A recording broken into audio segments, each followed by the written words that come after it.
Basketball coach Sanjin Kolovrat stops in. We talk about basketball in Serbia, how is it different than the U.S., and what he expects from his Judge Memorial Bulldogs this season. This is the Utah High School Hoops Podcast, your source for sometimes informative, but always entertaining coverage of the Utah High School Hoops scene. With your host, Adam Beek. Hey, everybody in Utah, and maybe not Utah. I don't know. I don't get like data, Sanjin, on who listens to this thing yet. This is, we're super early in this podcast.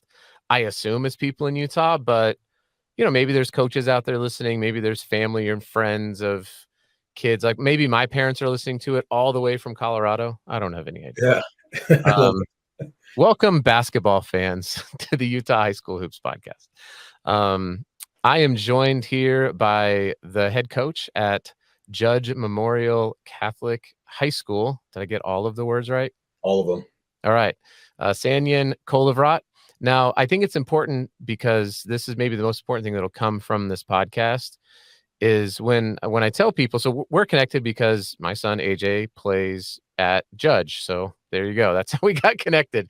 But when I would tell people like, no, AJ's at Judge, they're like, oh, with Coach Sanjin or with Coach... they have various ways of saying your first name. And I feel like that was one of the first things I asked you. And you were like, it's like Canyon with an S, like Sanjin. And I was like, oh, great. Does nobody else in the history of Utah basketball ask you this question? Or do you just go like, yeah, whatever you want to call me? If it starts with an S, I answer to it. It's been 33 years of getting it wrong. So I just go with the flow, man.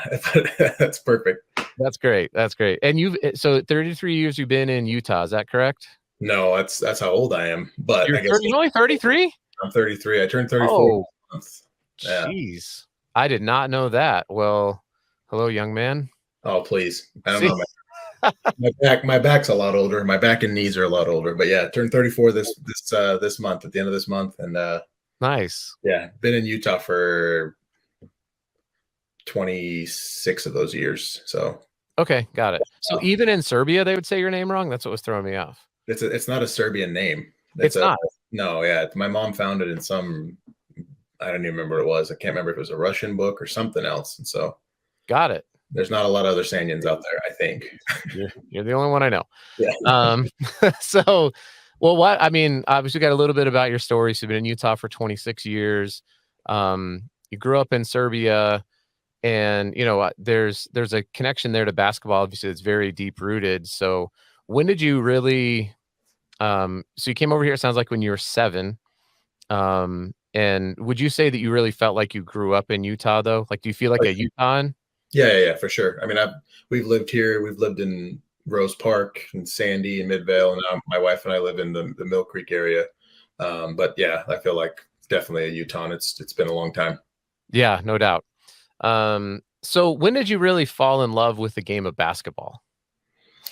It was pretty early on. My dad got me into it. He loved basketball. My dad grew up watching the great Yugoslavian teams back before our country dissolved. He just loved the game, played himself a little bit. He was a pretty big dude, 6'5", 6'6", played ping pong more than anything, but he loved basketball and played basketball too. And yeah, he got me into it. He taught me a lot before I got to the point where I, needed a little bit of extra help. Probably like I would say the 5th or 6th grade here in Utah, I just felt like, man, I could really see myself loving this game for a long time. And it was just, yeah, from that point on, it was, I'll watch any kind of basketball. I'll do anything that involves basketball. It's in the bloodstream. I feel the same way. I mean, you talk about those old Yugoslavian teams and just I think that the impact that we're still seeing today on, that area of the world in the game of basketball. I mean, you've got Luka and you've got Jokic, who are arguably, if you throw Giannis and Embiid in there, those are kind of your 4 best players in the NBA currently. I mean, I don't know, maybe Steph's having a good year. I'm not saying there's not other great players, just like it would not be inappropriate to say Nikola Jokic, Luka Doncic are 2 of the top 3 basketball players in the world right now, right? That is, it's pretty crazy to think about, but all of that foundation was laid, back with like Peja and Drazen Petrovic and Vlade Divac. Those were like the guys, Tony Kukoc. Mhm. When I was growing up, when I really fell in love with basketball was back then. And so even then they were having a massive impact on the game, but it just seems like it's grown and grown and grown to where, NBA teams have full-time scouts that live there now. Oh yeah, I think a lot of it has just come from like awareness. You've got social media. Somebody can go viral off a clip, in some tiny town in Bosnia that you've never heard of before, and next thing you know, he's on a draft board for the NBA. So I think awareness has gotten huge. People are realizing there's a ton of talent outside the U.S. I mean, yeah, those players. That's what we grew up with: Dino Raja and Petrovic and Kukoc and all those dudes that were just, if our country had stayed whole. I mean, everybody agrees that they would have challenged the U.S. I don't know about beating them, that dream team, but at least challenged Agreed. on a consistent basis. So it's cool to see people that I grew up not far from doing huge things in the NBA. I mean, Luka's Slovenian, which is the same thing, but Jokic was born not too far from where my family is from. So it's amazing to go see that and then watch him do what he does on a nightly basis. It's crazy. I mean, we were just talking, we're recording this is today Tuesday? I think today's a Tuesday, right? So last night the Nuggets played the Pelicans, and I think Jokic, this is how crazy it is. I don't even remember. I watched the game. I think he had 36 points, like 15 rebounds, 12 assists, like 3 steals and a block shot, and I think he was like plus 26 in the second half. Yeah.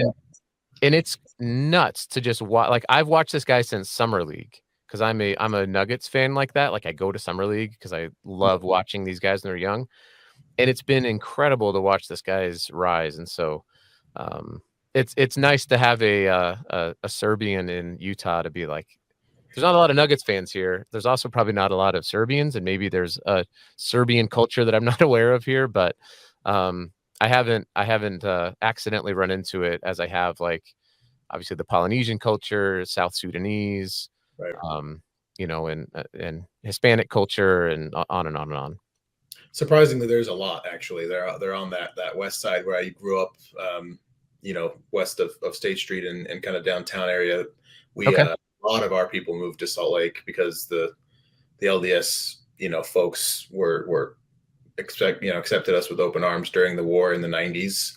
Salt Lake City, St. Louis, and Chicago are 3 of the top landing spots for our people when we came in as refugees. So there's actually a huge population still here in Serbia, in Salt Lake. And they all love, they don't even know who the Nuggets are probably, but they know who Jokic is. So they're fans. They know who the Nuggets. They know who the NBA champion and world champion Denver Nuggets are. Everybody knows. That's right. Everybody knows that. Well, I didn't realize it was. That's cool. So, this is my last Serbian question, and we'll pivot into judge basketball this year. But are there like food spots that you're like, no, if you want some, like, first of all, do you still like Serbian food? Because I know some people who are like from their spot, they're like, I actually really like pizza. I don't really like the food from where I came from. But where would you recommend that somebody goes if they wanted to get some good Serbian food? 2 of my favorite places in the world. You got one was called Cafe on Main, and it's just off like 2100 South and Main Street. They're on DoorDash, like they're everywhere. But it's amazing. You've got these things called cevapi, which are basically these little like sausage links with pita bread and this amazing sauce. It's a cheese called kaimak. So if you ever get a chance and you're down there, Cafe on Main, okay, Reddit. And then just down the street from my house, over by the movie theater on 3300 South, and I guess that's South Salt Lake. There's a place called Old Bridge Cafe, and it's similar. You got the same type of stuff. You got pitas and different like assorted meats, and the cuisine is very like meat and vegetable heavy. It's kind of similar to Greek Mediterranean food, but there are some differences with cheeses and stuff. And those are the 2 that I crave quite often, and it's terrific. You wouldn't regret it. You moved to your house because of its location to the one you just described, but you were like, I gotta be close by, hon. I don't get a scooter and just scoot on down to Old Bridge and grab some food and head back up. Perfect. That's awesome. Well, let's pivot here. How long have you been? So you've been a coach in Utah, not just a judge, but for how many years? Yeah, I started coaching when I was, I think, 23. So it's been 10 years now. I started as an assistant at Hillcrest High, which is where I graduated. Was the sophomore coach, did a little bit of JV stuff, and assisted the varsity until 2018, where I took over as the head coach at Hillcrest. We did that for 2 years, and then I was given the opportunity with Judge in 2020. So I'm going into my 4th year as the head coach at Judge, and my 6th year overall as a head coach. That's awesome. What's something that you think most people don't know about being a head varsity basketball coach? Is there some, because I had a different experience than you did, obviously, when I was at ICS last year. I was a last minute like dad volunteer for a varsity basketball coach, whereas I'm guessing Hillcrest and Judge are a little bit more like there's some more history there. There's more players. I had 6-7 players on the team. So but is there something that you're like, man, if every parent knew this about coaching, or maybe you're like, there's 50 things that I wish every parent knew Yeah. about being a head coach? Yeah, there's thousands, honestly. I mean, the thing I think most people don't realize is coaching basketball is probably 10% of the job. Like I wish it was the other way around. I wish I could just focus on coaching this game, but as a head coach, you do so many other things that take your time. Like, you got fundraising, you've got bus duty, you've got grade checks, you've got, in some instances, socioeconomic differences, or you're worried about kids even eating and, being able to get to school. And so there's just a lot of different things that go into coaching, because you're, at the end of the day, the face of the program. And when something happens, it falls on you, whether it was your fault or not. Yeah. So I wish parents kind of understood, and not just parents, but just anybody wanting to do this, is there's a lot that goes into this, and we usually try to make the best decision for the kids. It's not about us. It's very minimal pay. I lose a lot of money doing this. And so there's just a lot that goes into it. Yeah. Yeah. So I was going to say, well, at least you're highly paid. Yeah.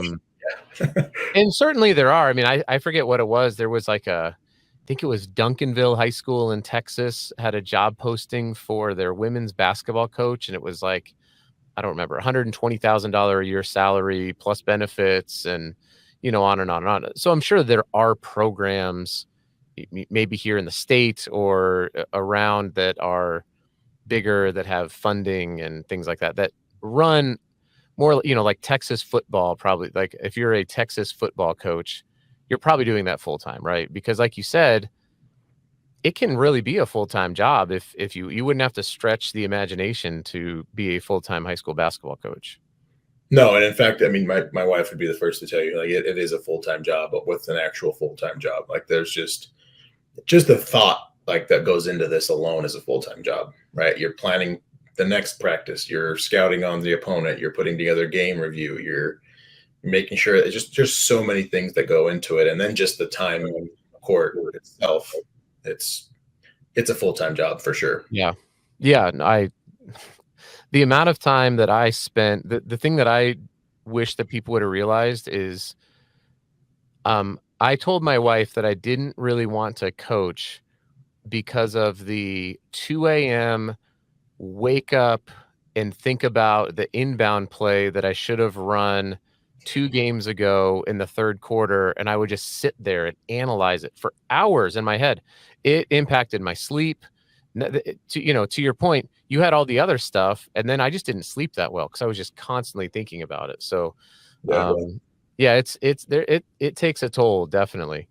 So you're going into your 4th year at Judge, and it seems like the team has had, a bit of a facelift. Is that a nice way of putting it? I mean, some new faces in the program, some people who are returning. What's got you excited about this year? I mean, more than anything, I just love, like, the character of our group. We don't really have any just, butt heads or guys that are going to give us problems with off the court stuff, or, we just have a good group of kids that happen to be good basketball players too. So it's a lot easier to coach good characters. I'd much rather have that all day long versus crazy high talent guys who are huge problems. I think we have the best of both worlds. We have some really high talented kids that also take care of the classroom, that, you know, are handling themselves the right way in between classes with teachers. And so I think that's probably the part that I'm most excited about, is it's easy to be around these guys. It's easy to coach. Like, I look forward to going to practice, you know? And it just doesn't hurt that we have some talent to Yeah. put the ball in the hoop and defend on the other end.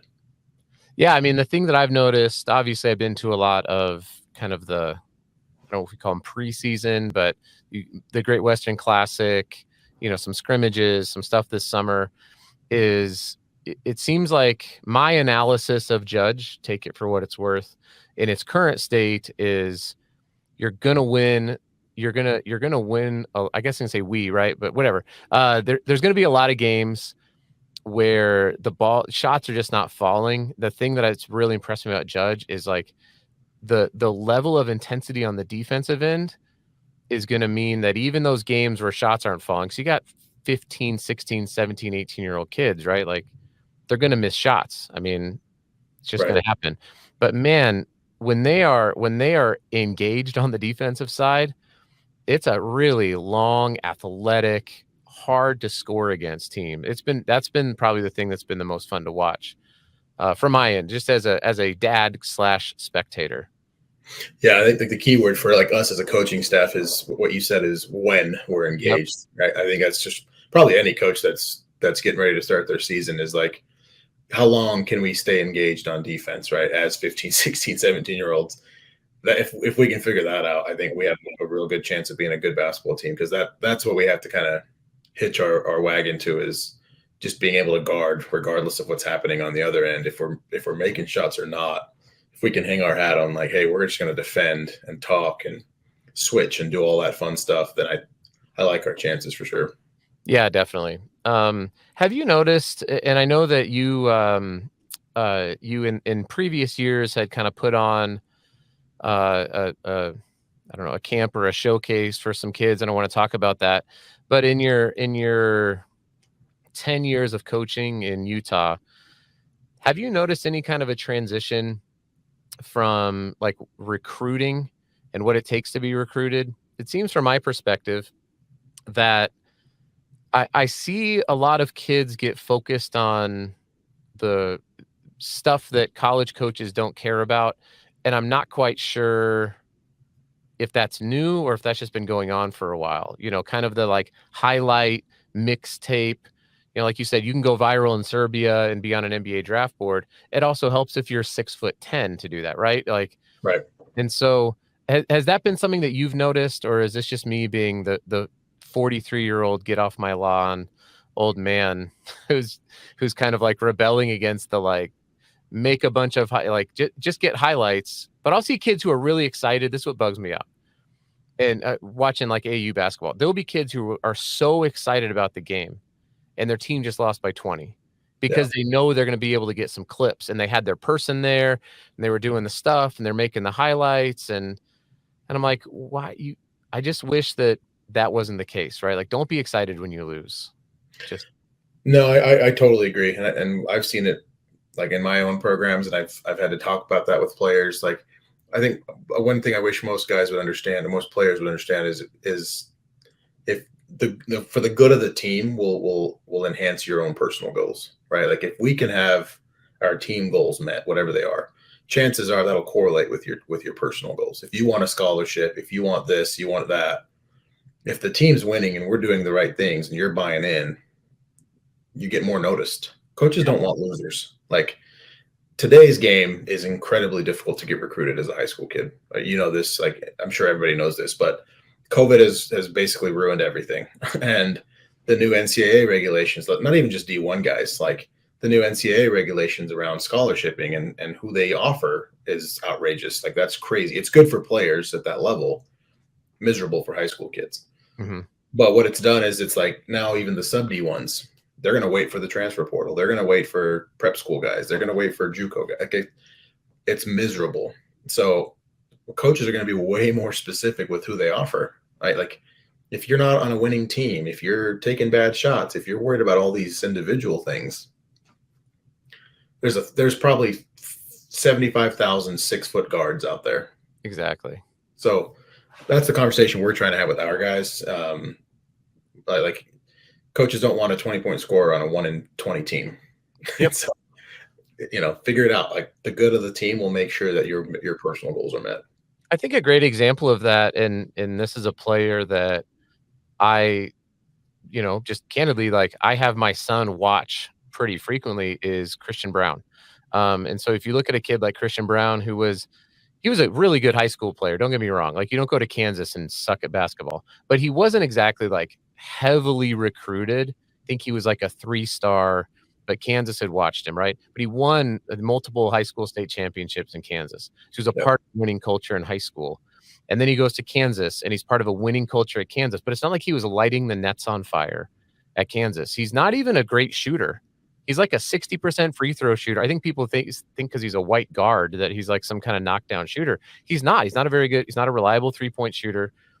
But he just is a kid that I wish more players would watch. Then he goes to the Nuggets and wins, and not just was like on the team, like Adam Morrison was on the team with the Lakers. Like he was the 7th man on this team. He was a critical cog in a championship team as a rookie. And there's so many of those players out there that I don't know. I get a little passionate about it because I'm like, what do you think? What do you think coaches need a team full of 20-point scorers? Like, of course they don't. They need players who are really excellent at doing various things. One of them happens to be scoring. I mean, that's critically important to the game. It turns out the goal is to score more points than the other team. But yeah, I mean that idea of being part of a winning culture, helping to elevate everybody else is important. I also think on the circuits, like there's a lot of bad basketball. You know who doesn't like to watch bad basketball? Are college coaches. Right. They don't want to watch it. And so if you're on a bad team and you're putting up numbers on a bad team, are they going to sit there and watch that film? Like you said, there's 500 6-foot guards that are out there. Like, Yeah. you want to watch good basketball, be a part of a team that's going to have a coach who will coach good basketball. I don't know. That's my little soapbox. No, I totally agree. And I think I said social media is probably as good as it is bad, right? Like I think kids and parents often, quite honestly, more than kids, are just a little disillusioned with what it takes to play at any level. At any level. I mean, there's really good D3 JUCO basketball happening in Minnesota right now, right? Like you don't know about it, or you don't think it's good enough, but it is. All those kids there were probably all staters, right? Like so, it's just regardless of who it is and what level it is, coaches are going to look for the same thing. Like, can you help us win, or are you just going to come in and, especially as a high school freshman or a college freshman, struggle and then my job's on the line? And that's the biggest thing I think people don't understand is a scholarship is basically a bet on you that I could keep my job longer. Like as a college coach, if I take an 18-year-old with a full scholarship, I'm betting on him being able to extend my career here at X college. And so that, when you think about it that way, you go, okay, that makes sense. Like, why isn't that guy offering me yet? Well, it takes a while. Well, I think the question of offer goes both ways, right? So it's like, why am I not getting offers? It's like, well, what do you have to offer? Right. Like, what is the thing? Like, what I hate to put it this way, but like, what's your product? Because they're buying it. You know what I'm saying? I talked about this on one of my episodes, right? Like, they're buying the product. So what is it? It can't just be social media highlights. Like, eventually, the film's going to roll, and everyone's going to see what you do, good, bad, and ugly. Actually, I just had AJ Jackson on, and we were talking about this thing he's got, Game Film Elite. I mixed up the words last time. Anyways, I'll get it right at some point in time. But I thought that was great, right? Like college coaches watching a full game of basketball and giving you feedback on it. It's like, man, that's what these kids need. And I think this idea that, you've run with before, it sounds like it took a backseat during COVID, this idea of bringing in sub D1 coaches to coach these showcases here in Utah is great, because that's really where it boils down to, right? Like, how do you get in front of a coach, and then is your game going to speak for itself when you get in front of the coach, right? So tell me a little bit about what is it that you used to do, and or is something we should expect come back? Yeah, I'd love to. So yeah, pre-COVID really is when it was happening. We've done several camps, but it was the Mountain Hoops Showcase.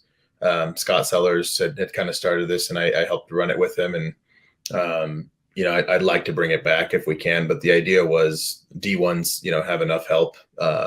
If you're a D1 guy, you probably aren't going to be at our camps. But largely it was education to parents and families of like, there's a lot of really good basketball out there, whether it's the NWAC or JUCO or D2, D3, NAIA, you name it, USCAA. Like there's so much good basketball being played out there. And so we would bring in, anywhere from 15 to 20 to 30 coaches to these camps, 1 day thing. Each player would play 4 games. But what we liked about it was the coaches from these colleges were actually coaching the games. So they weren't just sitting in the stands in their phone, buried in a notebook, not watching. Because I'll be honest, you go to some of these high level camps that are expensive and you got coaches that aren't even paying attention. Right. Might be the wrong thing to say. I might upset people if they disagree with me, but I've seen it. And so we wanted to try something different. So when you got a coach watching you because he's coaching you, I think that helps a little bit. They're not invested in the outcome of the game. They just want to see. And so I would say on average, we would see anywhere from 10 to 20 scholarship offers made on the spot during our camps, right? Where coaches would see a guy they like, that kid had no previous offers. And the next thing you know, he's got a full ride or sign on the spot in the spring. They sign right there, right at camp. Mm-hmm. So I loved it. It exposed a lot of different options to kids and parents of like, hey, this is high level basketball and your kid's good enough. And then, because the thing I hear most around Salt Lake, at least, is if my son doesn't get an opportunity to play at a Division I, he'll just go play at Slick or something. You're like, Slick has 9 Division I players on the roster. My eyes roll in the back of my head, and I just try to be nice. But it's like Slick could probably hang with some D1s right now. Not probably. They would. I mean, they legitimately have a roster of Division I players. I mean, I don't know if they would hang with all of them, but when like James Madison goes in and beats Michigan State the other night, and Louisville barely pulls off a win. I mean, there's the talent in basketball is certainly higher than I think it's ever been. Oh yeah. And that goes all the way through high school. It goes down into middle school. And I mean, when AJ and I were out at Oklahoma City this past weekend, and we watched 4 different NAIA schools play. And the thing that I just wish every high school kid in Utah and everywhere else would know is like, oh, hang on, I'm getting a little bit of feedback. I think we're good. Okay. We're back. So the thing that I wish all these kids would realize is like Oklahoma City University, where Yorgo is at from Skyline, they've got a 6'8" freshman from Australia. This kid is probably 6'8", 250. He's knocking down mid-range. He's getting tip dunks. He's hitting threes. That kid plays for a currently 1 and 2 team at Oklahoma City University on an NAIA. His buddy is a 7'1" center. You know what I mean? Like YG was I think he was an all-state kid here, right? Like he comes off the bench as a freshman and he plays really well. I mean, he had a great couple of games that were there. Don't get me wrong, but like these are D1, D2. NAIA, you talk about the JUCOs, even Division III, that kid goes off for 41 up in Minnesota the other day. There are players at every level. And if you think it's just going to be easy, to your point, you're absolutely wrong. I mean, there's no way around it. Like you are, this isn't just, if I don't get an offer to Utah, I'm going to go to Westminster. It's like, no, there's a lot of players at Westminster.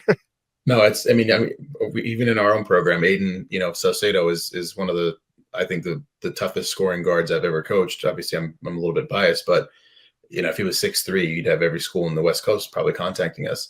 But he'll go up and visit Carroll College in Montana this weekend, and Coach Lundgren, who was at College of Southern Idaho before and is now the new head coach there. I mean, they're building something terrific in Helena, and they just went and played UVU the other night and lost by I think 8.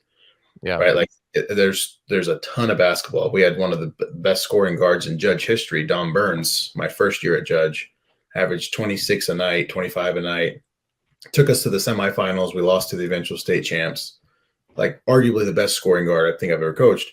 he's struggling to get minutes at Carroll University in Wisconsin, and I think he will because of his work ethic. But it just goes to show you, like, man, there's levels to this, and college ball is college ball. I don't care what level it is. It's difficult. Yeah, and it's been that way. It's been that way for a while, but it's getting harder and harder. And then you also bring in like we talked about all the way back at the beginning, the influx of highly talented international players that are coming to the US, and certainly there's some that are coming to the state of Utah from various countries to play high school basketball, whether it's at Judge or at Wasatch or LCA or Utah Prep. I'm probably missing a school somewhere in there, but there are kids here to just play basketball. And so if you're a kid who grew up here and you grew up in the States, like, you have the luxury that basketball is not, quote, one of your only options. But there are actually kids here who's like, the option for their family's success is for them to get their college scholarship covered using the game of basketball. You don't think that's going to drive that kid to success? And so you're not only competing with other US kids, you're also competing with international kids. And you're competing with international kids who are playing in these, not circuits or clubs where it's like soccer now in parts of Spain and France, I'm sure all around Europe, right? Like, Yeah, I mean, basketball is the thing that they do. and I think that the separator there is, like, the NIL has changed the game for international, right? With NIL, international kids can't benefit off that personally, so they're not actually taking any of that money like our U.S. born kids are. You got a kid like Madi Sissoko up at Michigan State who used his NIL money to go back and build a bunch of new things in his home country, schools and things like that. Like, that's amazing. But since he can't benefit from it, he's using that to benefit his home. And so I think that's the biggest differentiator. And then that goes into the preparation part of it, right? Like, I love our US born kids. I think they're terrific. But like you said, they've got other options. And so are they willing to work as hard as some of these other kids who are coming in going, no, I have to do this. This is it. This is it for me. And so that's the big separator, is you got kids here who are literally, I'm here to get a great education and play basketball, and that's it. Like, nothing matters to me right now. There's a great quote in the TV show Loki, and I don't remember what the season was of the episode or whatever, but I was watching it with my family, and there's a scene where Loki comes up to face with this person, and the person says, I know I'm going to beat you. And he says, how can you know that? And the person says, because you want to win, but I need to win. And that line to me is just, it's really been a marker of, like, yeah, it's cool to want to play in college, but you are actually going up against people who need to play in college. Like, this is what they're here to do. And that there's just a level of commitment that I think a lot of kids will benefit from knowing about. And there's only so much you can say too, even as like a dad, right? Like, there's only so much you can say, but at the end of the day, it's still true. Like, lots of kids can want to do it, but if you have options, there's nothing wrong with options. Just recognize that this is just the reality of the landscape of the game right now. Yeah, I think a lot of guys, honestly, I think, for better or worse, I think a lot of guys enjoy making the Twitter post that they got the offer, or they enjoy making the highlight. But I've never had a coach ask me for a kid's highlight film, right? Like, they'll always, anytime I talk to coaches about recruiting our guys, or I try to help other kids in Utah get recruited. And if I know of a kid in the 2024 class that would help an NWAC or a JUCO or a D2, I'll send them their way. And it's like, send me some full game film, coach. Can you give me give me a couple games worth of film? They don't care about your highlight, because who's going to make a highlight film that makes you look bad, right? What they want to see is, how do you handle missed shots? Do you get back on defense? Can you guard your yard? Can you, are you a good teammate when you're coming off the bench? Like, that's what they look at, and not just, and don't put free throws in your highlights if there's anyone listening, by the way. Just one thing that drives me crazy. My favorite is like the 6'10" kid who is like clearly leaking out on a fast break and like catches it and dunks it with two hands. And I'm like, that's the other one that I'm like, I think all you're showing is that you weren't back on defense, Right. that you weren't going after the rebound, that you leaked out, and that you can dunk it. Well, you're 6'10". Like, right. I would hope that you can. Yeah, the free throws and highlights is a whole Quit The doing only it. time I had so AJ did do that one time, by the way, and let me tell you the reason why. So his very first varsity basketball game the kid has ever played, he's, 14, 15 years old. Uh, he gets fouled taking a three with 1.5 seconds left, and the team was down by 3. And he stepped up to the line as a freshman in high school and knocked down 3 straight free throws, then scored 9 straight in overtime, and we won. And I was like, "Yeah, you can put those free throws in your highlight." Yeah, but you have to, like, show the score, and you gotta Context is figure out a way important. to do this because, like, it was a highlight. It was pretty awesome to see. Context is important there. It Yeah. was, it was, but I totally agree with you. Well, Sandy, I'm obviously excited to watch some Judge basketball this year and for the next couple of years. I got some custom dunk lows that I made for my wife and I, so we'll be out there supporting. It was fun to get to know a lot of the parents through football, but I'm really excited to watch the team this year.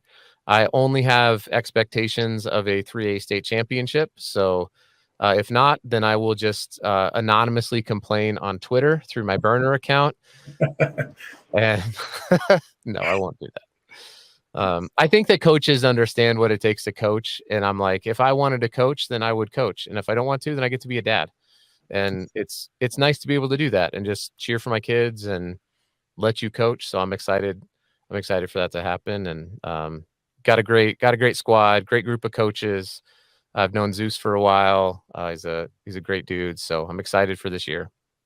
Yeah, we're excited to have you guys with us, and I think it'll be a lot of fun. I think the group that we have, the coaches, the families that were on board, we'll have our final decisions today with our tryouts happening in a couple of hours, and Oh, yeah, you got to get going.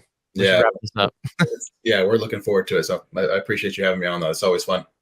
Awesome. We'll do it again. Thanks, Andy. Thanks, man.